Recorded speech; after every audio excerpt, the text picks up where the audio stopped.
أشهد أن لا إله إلا الله وحده لا شريك له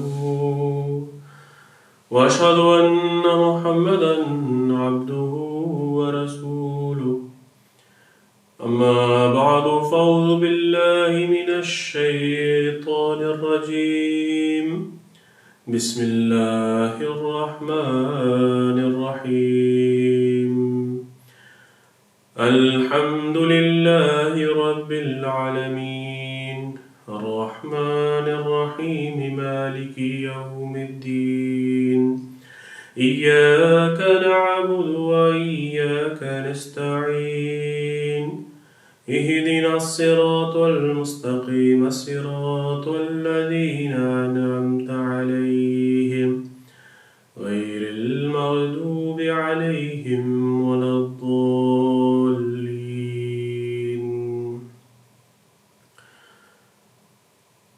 اللہ تعالیٰ نے انسان کو جس مقصد کے لیے پیدا کیا ہے اور دنیا میں اس غرض سے پیدا کیا ہے کہ وہ ایک عبد کے طور پر زندگی گزارتے ہوئے اپنے قرب الہی کی سب راہوں کی پیروی کرتا رہے، تاکہ جب اس دارالعمل سے دارالجزا کی طرف منتقل ہو تو اپنے مقصد حیات میں کامیاب قرار پائے اور رضا الہی کی ابدی جنت میں داخل ہو سکے۔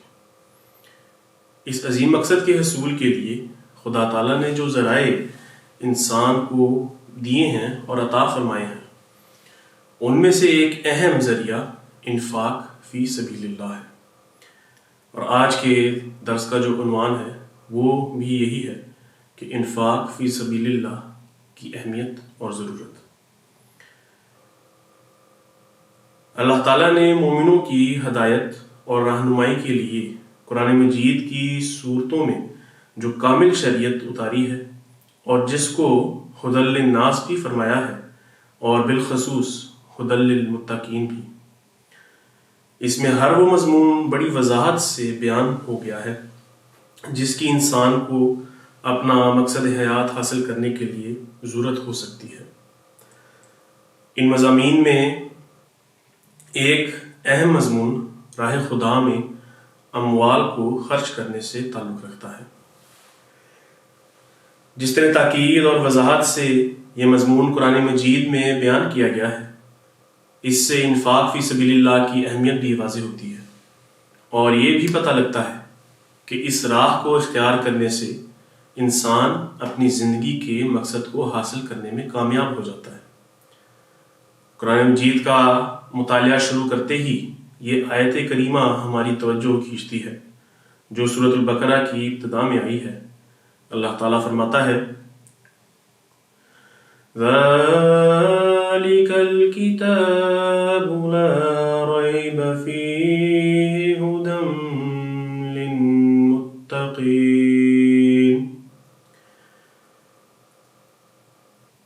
کہ یہ قرآن کریم وہ عظیم کتاب ہے جس میں ذرہ بھر بھی شک نہیں، اور یہ متقیوں کے لیے ذریعہ ہدایت ہے۔ اب یہاں یہ سوال ذہنوں میں آتا ہے کہ آخر یہ متقی لوگ کون ہیں اور انسان متقی کیسے بن سکتا ہے؟ ان دونوں سوالوں کا جواب اس آیت میں فرمایا الذین یؤمنون بالغیب ویقیمون الصلاة ومما رزقناہم ينفقون، کہ متقی وہ لوگ ہیں جو غیب پر ایمان لاتے ہیں اور نماز قائم کرتے ہیں، اور جو کچھ ہم انہیں رزق دیتے ہیں وہ اس میں سے خرچ کرتے ہیں۔ اس میں متقی لوگوں کی جو در حقیقت انجام کار فلاح پانے والے ہیں دو بنیادی علامتیں بیان کی گئی ہیں۔ ان نشانوں سے ان کو خوب پہچانا جا سکتا ہے، اور یہی وہ دو ذرائع ہیں جن سے تقوی کی راہوں پر قدم مارتے ہوئے انسان بالآخر اپنے مقصد حیات کو پانے میں کامیاب ہو جاتا ہے اور خدا تعالیٰ کی محبت اور قرب پا لیتا ہے۔ اس آیت کریمہ میں اللہ تعالیٰ نے تقوی کے متلاشی اور تقوی کی لامتناہی راہوں کے سالک کی ایک نشانی یہ بتائی ہے کہ اس کی زندگی کا ایک ایک لمحہ اس طرح بسر ہوتا ہے کہ اس پر فنائیت کا مضمون صادق آتا ہے۔ وہ اس حقیقت کا خوب عرفان رکھتا ہے کہ اس نے جو کچھ پایا محض اور محض خدا تعالیٰ کے فضل سے پایا۔ حضرت مسیح موعود علیہ السلام نے اس نقطۂ معرفت کو کیا ہی خوبصورت انداز میں بیان فرمایا کہ سب کچھ تیری عطا ہے، گھر سے تو کچھ نہ لائے۔ اب پوری طرح قائم ہو جانے کے بعد ایک بندہ مومن کی ساری زندگی اس انداز میں گزرتی ہے کہ وہ اپنی ہر شے کو عطا الہی یقین کرتے ہیں اور پوری بشاشت اور خوش دلی کے ساتھ وہ اس پر ایمان رکھتا ہے۔ اپنی جان، مال، وقت، عزت اور اپنی خداداد قوت و سعادت کا ایک ایک ذرہ اس راہ میں قربان کرتا چلا جاتا ہے۔ دینی ضروریات کی خاطر راہ خدا میں اپنے اموال کو خرچ کرنے کا مضمون قرآن مجید میں بہت کثرت کے ساتھ بیان ہوا ہے، اور اللہ تعالیٰ نے بار بار اس کی تاکید فرمائی ہے اور یہ وعدہ دیا ہے کہ عالم الغیب خدا تمہاری ہر مالی قربانی کو خوب دیکھنے اور جاننے والا ہے، اور وہ وہاب خدا ہے جو اس نیکی کی جزا گن گر کر نہیں بلکہ ان گنت اور بے حساب دیتا ہے، اور جس کے لیے چاہتا ہے اپنی جزا کو لامتناہی رنگ میں بڑھاتا چلا جاتا ہے۔ اللہ تعالیٰ نے انفاق فی سبیل اللہ کو جہاد قرار دیتے ہوئے تجارت کے رنگ میں یہ ذکر فرمایا،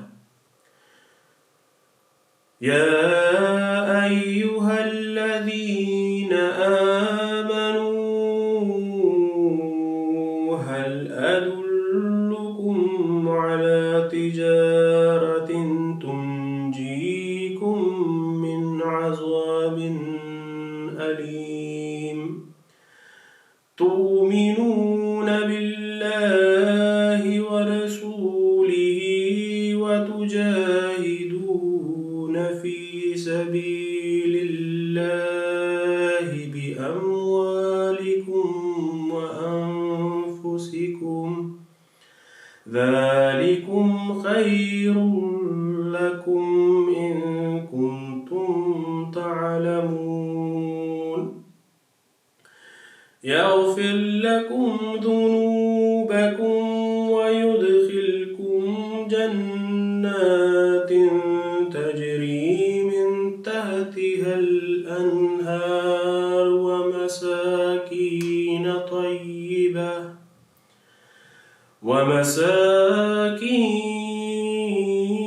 طیبۃ فی جنات عدن ذلك الفوز العظیم وأخرى تحبونها نصر من الله وفتح قریب وبشر المؤمنین۔ سورہ صف آیت 11 تا 14 کی ابھی تلاوت کی گئی تھی، اور اس میں اللہ تعالیٰ مالی قربانی کے حوالے سے یوں فرماتا ہے کہ اے لوگو جو ایمان لائے ہو، کیا میں تمہیں ایک ایسی تجارت پر مطلع نہ کروں جو تمہیں ایک دردناک عذاب سے بچائے گی؟ تم جو اللہ پر اور اس کے رسول پر ایمان لاتے ہو اور اللہ کے راستے میں اپنے اموال اور اپنی جانوں کے ساتھ جہاد کرتے ہو، یہ تمہارے لیے بہت بہتر ہے اگر تم علم رکھتے ہو۔ وہ تمہارے گناہ بخش دے گا اور تمہیں ایسی جنتوں میں داخل کر دے گا جن کے دامن میں نہریں بہتی ہیں، اور ایسے پاکیزہ گھروں میں جو ہمیشہ رہنے والے ہیں جنتوں میں ہیں۔ یہ بہت بڑی کامیابی ہے۔ ایک دوسرے کی بشارت بھی جسے تم بہت چاہتے ہو، اللہ کی طرف سے نصرت اور قرب کی فتح ہے، پس تو مومنوں کو خوش خبری دے دے۔ ان آیات میں اللہ تعالیٰ نے راہ خدا میں خرچ کرنے کی برکات کا بڑی جامعیت سے ذکر فرمایا ہے۔ دنیا میں ملنے والے انعامات، خدائی نصرت اور فتوحات کا بھی ذکر ہے، اور آخرت میں بھی عذاب علیم سے نجات، گناہوں کی مغفرت اور اللہ تعالیٰ کی رضا کی ابدی جنتوں میں داخلے کی نوید سنائی ہے۔ ظاہر ہے کہ مالی قربانیوں کے ذریعے سے اللہ تعالیٰ کے یہ سب افضال اس مجاہد فی سبیل اللہ کو ملتے ہیں، اور اس کی جھولیاں دنیا و آخرت میں ان نعمتوں سے بھر دی جاتی ہیں۔ اسی مضمون کا ذکر ایک دوسری آیت کریمہ میں بھی ملتا ہے، جس میں اللہ تعالیٰ فرماتا ہے ان اللہ اشتری من المؤمنین انفسهم واموالهم بان لهم الجنہ۔ سورۃ توبہ آیت 112۔ یقیناً اللہ نے مومنوں سے ان کی جانیں اور ان کے اموال خرید لیے ہیں تاکہ اس کے بدلے میں انہیں جنت ملے۔ جس انسان کو صادق الوعد خدا کی طرف سے جیتے جی جنت کی بشارت مل جائے، وہ یقیناً اپنی منزل کو پا گیا ہے۔ اسی آیت کے آخری حصے میں اللہ تعالیٰ نے مالی قربانیاں کرنے والے مجاہدین کو کتنی قطعی الفاظ میں بشارت دی ہے کہ اپنے خون پسینے سے کمائے ہوئے رزق حلال کو میری رضا کی خاطر قربان کرنے والوں، میں تمہیں کہتا ہوں فَاسْتَبْشِرُوا بِبَيْعِكُمُ الَّذِي بَايَعْتُمْ بِهِ وَذَلِكَ هُوَ الْفَوْزُ الْعَظِيمُ۔ کہ تم اپنے اس سودے پر خوش ہو جاؤ جو تم نے اپنے ساتھ کیا ہے، اور یہی بہت بڑی کامیابی ہے۔ ہمارے خدا رحمان اور رحیم کا ہم پر کس قدر احسان ہے کہ اسی نے ہمیں پیدا کیا، اور اسی نے زندگی عطا کی، اور اسی نے مال کمانے کی طاقت اور توفیق دی، اور جب اسی کے فضل اور اس کی عنایت سے کمائی ہوئی دولت کا ایک حصہ اس کی خاطر ہمیں قربان کرنا پڑتا ہے تو وہ ذرا نواز خدا اتنا خوش ہو جاتا ہے کہ جنت کی بشارت عطا فرما دیتا ہے۔ لا ریب ایک بندہ مومن کے لیے اس سے بڑھ کر اور کون سی نعمت ہے جو فوز عظیم کہلا سکتی ہے۔ راہ خدا میں خرچ کرنے اور اس کار خیر میں سستی اور کاہلی سے بچنے کی پرزور تاکید کرتے ہوئے اللہ تعالیٰ نے فرمایا یا ایھا الذین آمنوا انفقوا مما رزقناکم من قبل ان یأتی یوم لا بیع فیہ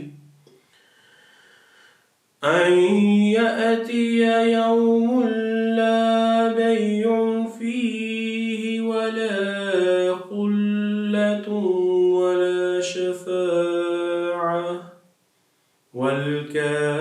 والكافرون هم الظالمون۔ البقرہ آیت 256۔ اے وہ لوگو جو ایمان لائے ہو، خرچ کرو اس میں سے جو ہم نے تمہیں عطا کیا ہے، بشرطے اس کے کہ وہ دن آ جائے کہ جس میں نہ کوئی تجارت ہوگی اور نہ کوئی دوستی اور نہ کوئی شفاعت، اور کافر ہی ہیں جو ظلم کرنے والے ہیں۔ اس جگہ یہ نقطہ یاد رکھنے کے لائق ہے کہ راہ خدا میں خرچ نہ کرنے والوں کو اللہ تعالیٰ نے ظالم قرار دیا ہے، اور ظاہر بات ہے کہ آخرت میں ملنے والی فوز عظیم کے مقابلے پر دنیا کی عارضی خوشی اور راحت کو مقدم کرنے والا انتہائی دردناک ظالم نہیں تو اور کیا ہو سکتا ہے۔ یہ باتیں ہمیں اس بات کی طرف توجہ دلانے والی چاہیے کہ ہم جو یہاں اس معاشرے میں آج رہ رہے ہیں اور جو سہولتیں ہمیں مل رہی ہیں، وہ ہماری کسی کوشش اور ہماری کسی محنت کے بدلے میں نہیں، بلکہ محض اور محض خدا تعالیٰ کے فضل سے ہے، اور خدا تعالیٰ کے فضل کے بنا ہم کچھ بھی نہیں ہیں۔ ہمیں یاد رکھنا چاہیے کہ یہ دنیا عارضی اور چند روز کی ہے۔ ہم میں سے ہر ایک نے ایک دن اس عارضی ٹھکانے کو پیچھے چھوڑ جانا ہے اور آخرت کا سفر اختیار کرنا ہے۔ سوچنے اور فکر کرنے کی بات یہ ہے کہ ہم نے اس سفر آخرت کے لیے کیا زاد راہ تیار کیا ہے۔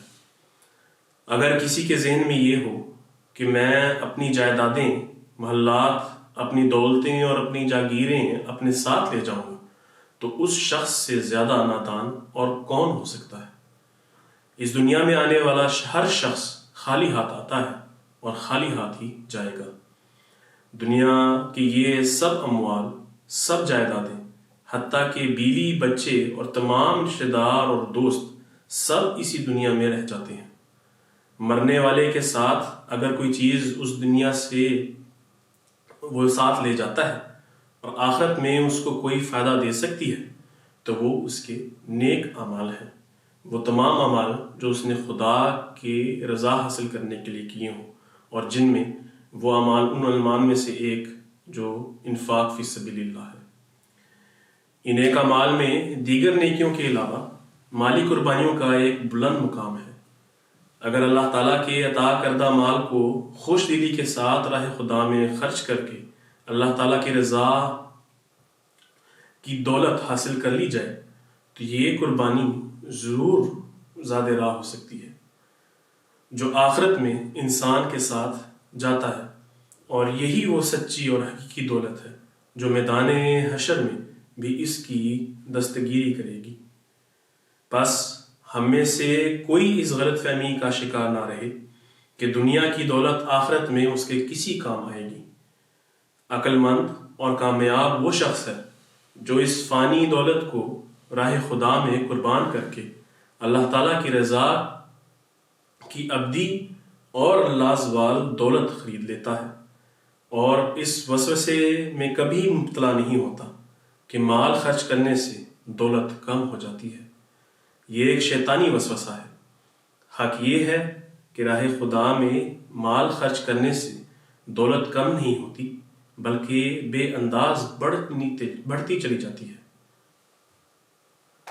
خدا رحمان اور رحیم کی نعمت کے ہر طلبگار کا فرض ہے کہ وہ صادق الوعد خدا کے وعدوں پر کامل یقین رکھتے ہوئے مالی قربانی کے سب میدانوں میں اس شان سے آگے بڑھ کر حصہ لیتا چلا جائے کہ اسی زندگی میں خدا تعالیٰ کی طرف سے یہ خوشخبری سن لے کہ فادخلی فی عبادی وادخلی جنتی، کہ آؤ میرے بندوں اور میری اس دنیا میں تم قربانیاں کرتے چلے جاؤ اور میری رضا کو حاصل کرتے ہوئے جنتوں میں داخل ہو جاؤ۔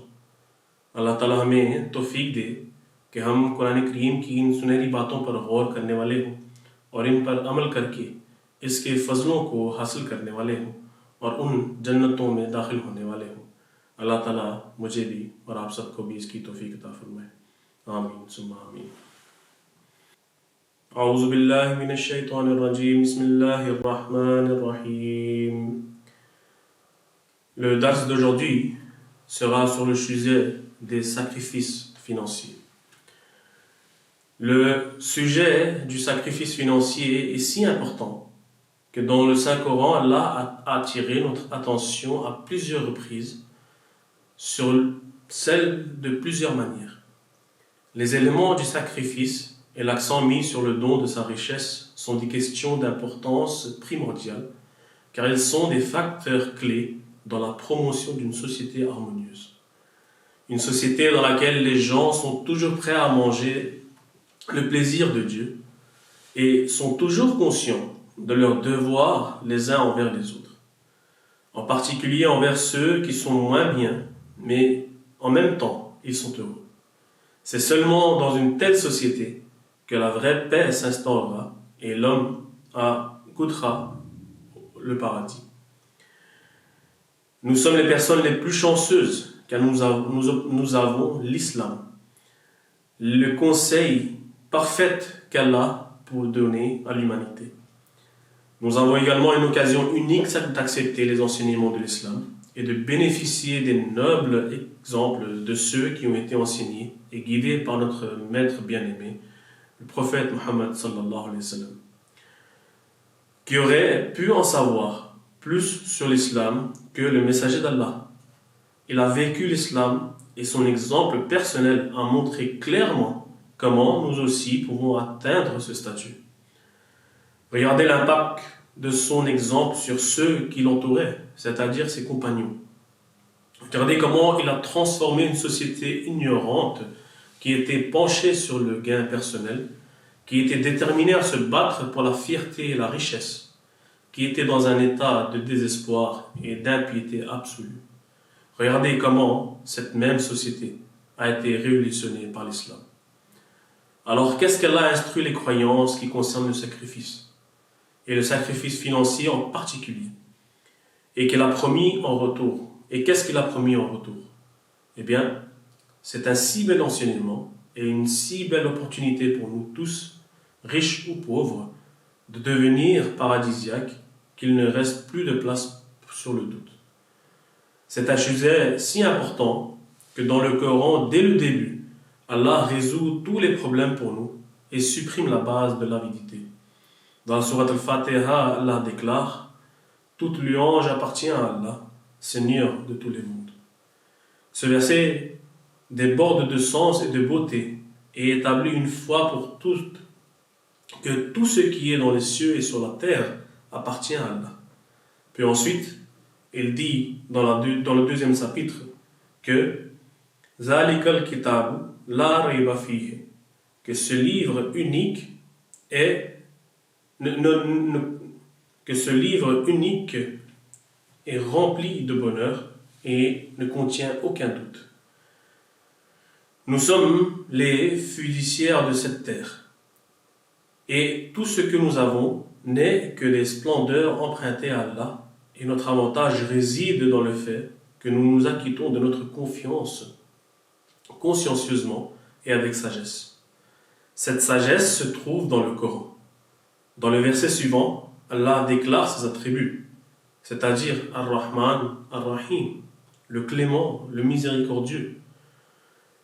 Comme mentionné précédemment, sa qualité de Rahmaniyya, c'est-à-dire la grâce, est sans fin et sans mesure.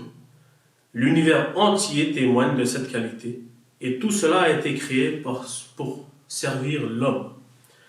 Cette qualité de Rahmaniyya est expliquée plus en détail dans le Coran où Allah explique que il a fait de la terre un lit pour vous et le ciel un toit, qui a fait que l'eau descende des nuages et par cela a produit des fruits pour votre subsistance. Nous n'aurions rien pu réaliser sans sa grâce, et pourtant, nous réfléchissions à 2 fois avant de dépenser ce qu'il nous a donné pour sa cause. Et même là, le besoin de dépenser pour sa cause n'est pas pour son bénéfice, car il est établi qu'en étant le Seigneur de toutes les paroles, n'a besoin de rien de nous.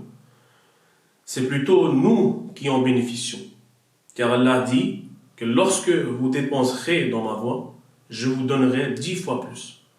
Donc, la récompense à récolter vaut certainement la peine d'être recherchée, car ce sont d'innombrables bénédictions à la fois dans ce monde et dans l'au-delà.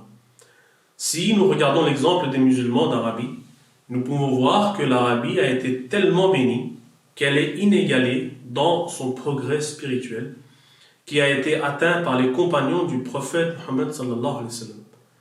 Et les bénédictions matérielles que nous en témoignons encore en ce siècle, bien sûr, le véritable objectif est le progrès spirituel, et beaucoup de ceux qui ont atteint ce prix précieux n'ont jamais atteint la richesse dans ce monde. Mais au lieu de cela, ils ont menti en paix avec l'espoir qu'Allah sera satisfait d'eux. Mais Allah voit nos cœurs et comprend notre intention. En effet, leurs cœurs étaient si purs qu'ils se souciaient, c'est-à-dire les compagnons, leur cœur était si pur qu'ils se souciaient peu de la richesse matérielle.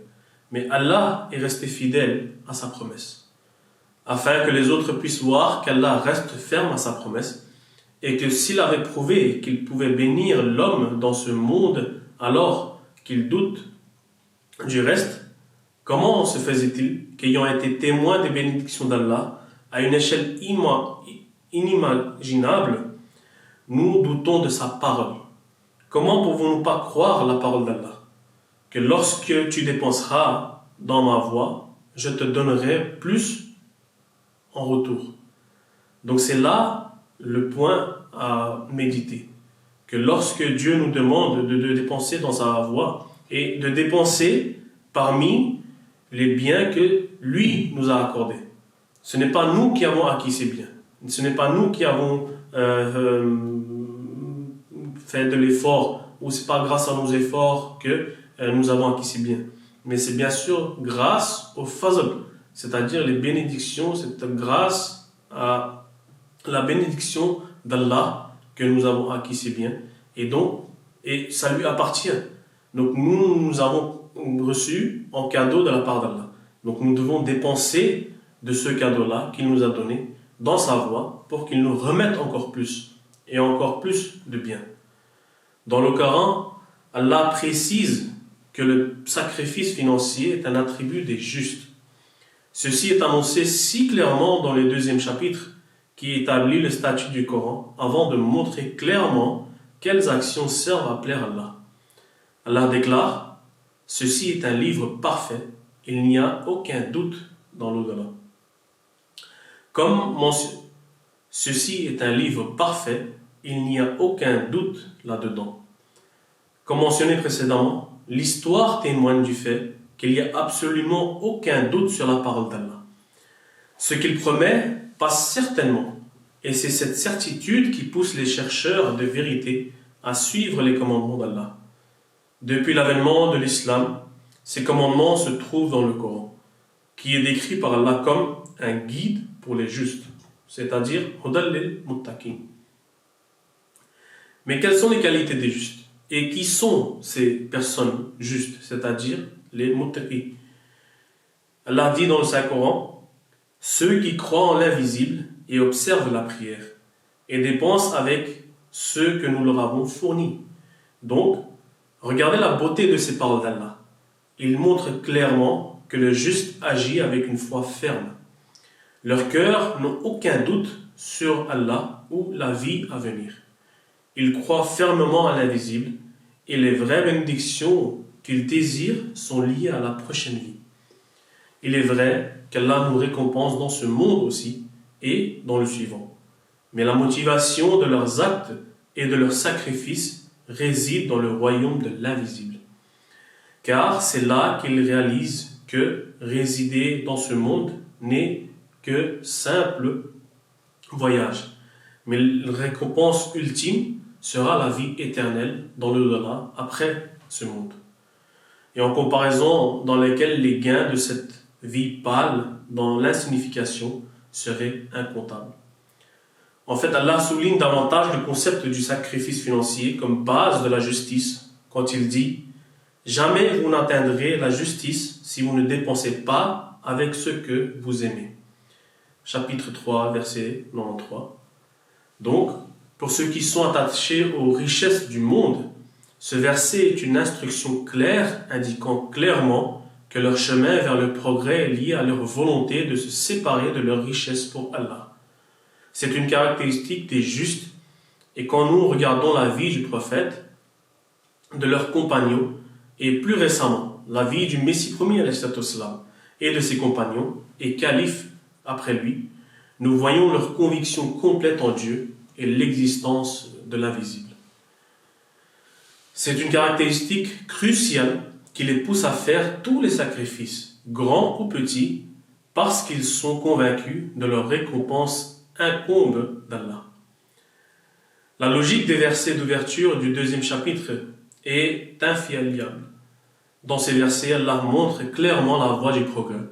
Ceux qui se sont lancés dans sa cause avec une intention pure sont guidés, et dans quelques versets, on a la base de la foi et la paix spirituelle et sociale exposée devant nous. Ils identifient la foi, la croyance en l'invisible, en Dieu, une base pour le progrès. Puis, ils spécifient des actions pour améliorer notre être spirituel et physique. Car il dit que les justes sont ceux qui observent la prière et dépensent avec ceux que Dieu leur a accordés. Il est intéressant de noter que le lien entre la salat, c'est-à-dire la prière, et les dépenses pour la cause d'Allah est si fort qu'Allah les a mentionnés dans le même verset, pas seulement une fois, mais 27 fois dans le Saint-Coran. Ce sont là les clés du progrès spirituel et ainsi les progrès du physique. De plus, si nous examinons attentivement la référence au sacrifice financier, Allah dit « ceux qui dépensent avec ce que nous leur avons fourni ». Cela réforme le concept annoncé par la sourate Al-Fatiha, selon laquelle Allah seul est le propriétaire et le maître de tout l'univers. Tout ce que nous avons, y compris notre richesse, a été fourni non seulement par lui, mais aussi spécifiquement pour nous, c'est-à-dire pour nos bénéfices, pas pour le sien. En d'autres termes, Allah dit que l'homme devrait faire des sacrifices dont la richesse est un élément clé. Pour Allah et pour sa générosité, Allah nous a également donné une part de richesse pour nous permettre de faire ce sacrifice. Quel Seigneur gracieux et miséricordieux est-il? Et pourtant, quand il y parvient, il y en a qui sont encore incapables de faire ce pas envers lui et dépenser pour sa cause. Ils ont peur de perdre leur richesse, alors que cette richesse ne leur était jamais à eux, c'est Dieu qui leur a accordé. Donc pourquoi avoir cette crainte que Dieu, lorsque nous allons dépenser, lorsque nous allons payer nos aumônes, notre contribution financière, notre richesse diminuera? Comment pouvez-vous douter? Parce que là, on va commencer à se douter sur les paroles d'Allah. Et ça va nous emmener vers un chemin très grave, éloigné de la foi. Lorsque Dieu dit et vous promet que si vous dépensez dans ma voie, parmi les richesses que nous vous avons accordées, alors comment pouvons-nous douter de cela? Et après, dans le Saint-Coran, il dit, dans les versets suivants, en justifiant les attributs de cela, « Et ceux qui croient en ce qui t'a été révélé, et en ce qui t'a été révélé avant toi, et ils ont une foi ferme en ce qui reste à venir. » Donc, Allah nous demande de croire avec les yeux fermés sur ces paroles. Puis, il dit dans le Coran encore que ce sont eux qui suivent ceux qui suivent la direction de leur Seigneur, ce sont eux qui prospéreront, c'est-à-dire ils seront parmi ceux qui ont réussi dans cette vie. Donc tout cela, ensemble, montre que l'être humain n'est rien sans le pouvoir absolu divin. Donc lorsque on nous demande de faire des sacrifices, Dieu nous demande de faire des sacrifices, avec les yeux fermés et avec une foi ferme dans l'invisible, nous devons, avec ce que nous avons, sacrifier une partie de nos richesses pour sa cause, pour que par après, il nous donne encore plus, il augmente notre richesse. Et vous verrez, lorsque vous aurez fait l'expérience vous-même, que lorsque vous dépensez, vous sacrifiez plutôt parmi votre richesse, alors vous verrez que Dieu vous accordera encore plus. Vous ne serez pas pauvre, vous ne deviendrez pas pauvre, parce que c'est la promesse d'Allah, c'est la promesse de Dieu, que lorsque vous dépenserez avec une foi ferme dans sa voie, il vous accordera encore plus. Ainsi la promesse est faite. C'est ceux qui respectent les actions et les croyances annoncées ci-dessous se voient dire par Allah en des termes non équivoques que ce sont eux qui prospéreront, qui réussiront. En d'autres termes, notre succès spirituel et physique doit être déterminé par notre capacité de servir Allah, par notre désir de servir Allah et par nos actions de servir Allah. Qui d'entre nous ne voudra pas bénéficier de telle prospérité qu'Allah lui-même nous aura accordée? Ou souhaiterions-nous plutôt faire partie de ceux qui reçus une direction si claire, mais restent derrière et n'avancent pas dans cette voie-là, et qui se sont éloignés, et au lieu de ressentir du plaisir, seront récipiendaires du colère d'Allah. Donc, il est vrai que le sacrifice n'est pas que cela. Ce n'est pas une option facile, car cela nous oblige à abandonner ce que nous avons, ce que nous aimons surtout. Et c'est ça que Allah réfère dans le Saint-Coran aussi, que dépenser parmi ce qui vous est cher, ce que vous aimez. C'est ça qu'on appelle un sacrifice. Mais pourtant, ce n'est pas un concept qui n'est totalement étranger à aucun de nous. Nous sacrifions volontairement et gratuitement beaucoup de choses, mais souvent dans le mauvais but. Je suis sûr que nous pouvons tous nous rappeler un cas où nous avons dépensé de larges montants de richesse inutilement pour un gain momentaire ou matériel. Le Saint-Coran est un livre qui comprend la nature humaine et expose la vérité. Même à cet égard, il reconnaît l'effort nécessaire pour faire des sacrifices. Mais il nous rappelle aussi tout le temps que c'est un tel sacrifice qui fait plaisir à Allah. Il parle également en termes d'action et non seulement de dépenser juste. Le noble exemple du saint prophète sallallahu alayhi wa sallam nous montre, et de ses compagnons, nous montre d'autres exemples qui restent sans égal. Dans notre Jamaat surtout, nous avons été bénis par les sacrifices de nombreux saints qui ont donné volontairement et sans considérance pour eux-mêmes, et regardez comment tous ces sacrifices ont abouti à des bénédictions sur nous et sur l'humanité en général. Regardez comment la Jamaat, la communauté a progressé tout au long de ces années. Donc, ils nous ont fourni de nombreux exemples pour rehausser notre spiritualité. De l'esprit qui doit être inculqué pour... Ils nous ont fourni de nombreux exemples de l'esprit qui doit être inculqué pour pouvoir faire des sacrifices. Il faut dire que ce n'est qu'en faisant des sacrifices que l'homme peut développer les moyens et surtout la capacité de faire de plus grands sacrifices. Allah donne un exemple dans le Saint-Coran. Les justes, les vrais justes, est celui qui croit en Allah et au dernier jour. Les justes sont ceux qui croient en Allah et le dernier jour, et aux anges, et aux livres, et aux prophètes.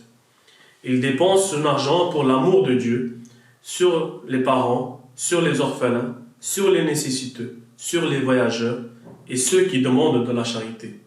Et pour racheter les captifs, c'est-à-dire les esclaves. Et quiconque observe la prière et paie la zakat, et ceux qui respectent leurs promesses quand ils en ont fait une, et sont patients dans la pauvreté et les afflictions, et la persévérance dans les temps de guerre, ce sont eux qui se sont prouvés véridiques, et ce sont eux qui craignent Allah. Donc, notre cœur, qui nous guide souvent dans nos choix, est quelque chose qui doit être